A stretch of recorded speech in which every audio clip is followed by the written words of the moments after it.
Good morning and welcome back to Margin. This morning we're going to talk about how to budget for a vacation. So let's jump right into it.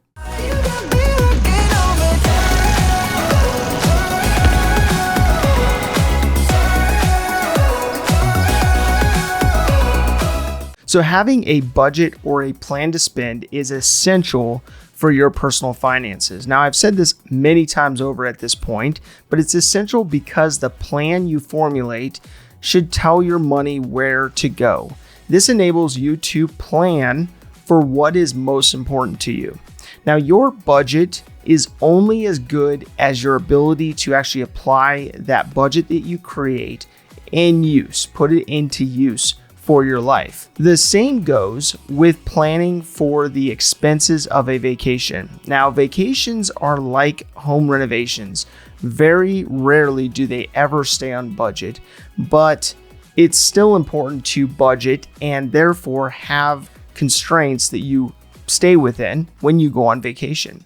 Now, people have great intentions of remodeling a kitchen, adding a bathroom, or building maybe a shop in their backyard. So they stretch their budgets along the process to spend just a little more on the nicer cabinets, on the ensuite bathroom, or on adding a car lift to that shop. So similar spending occurs when people go on vacation. It's almost like a mindset of when in Rome, whereas they slightly upgrade the flights, maybe they upgrade the hotel, and then they go on those guided tours.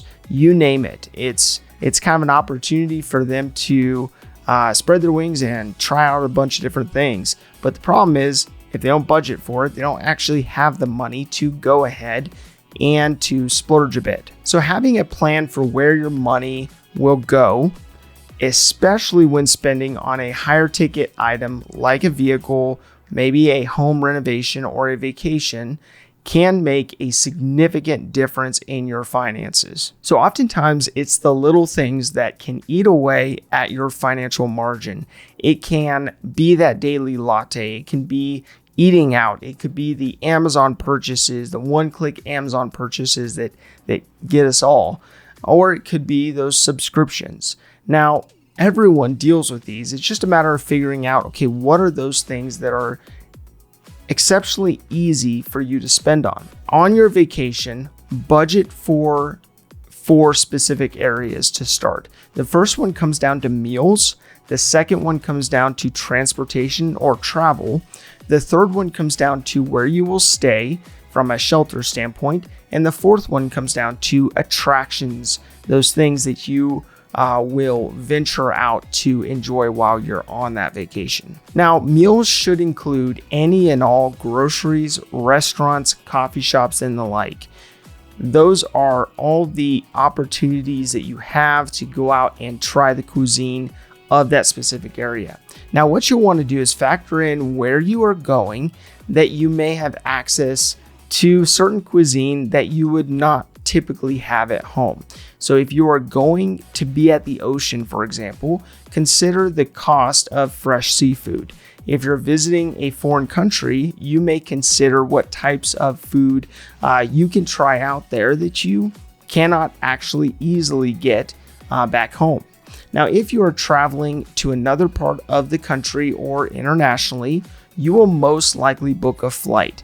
So factor in the cost of flights based on the base fare, as well as any parking garages, any Uber fares or taxis, as well as maybe renting a vehicle on Turo or something like that, and the fuel associated to that. So unless you are traveling to visit close family or friends, you will most likely need to budget for and book accommodations related to your stay. Now, factoring in your hotel, maybe your Airbnb, maybe your hostel, or other housing needs while you're traveling, there also are additional fees that you need to consider. And maybe it is the cleaning fee for an Airbnb, or maybe it's room service for a hotel or a valet service of some kind that's required. Now, there are other fees that you'll want to make sure that you factor in based on the place that you actually book. Now, I use an app called Hotel Tonight to book a hotel typically, and I typically use that because I can watch out for the cost of overnight parking, Wi-Fi, and any required valet that they may have for that specific hotel.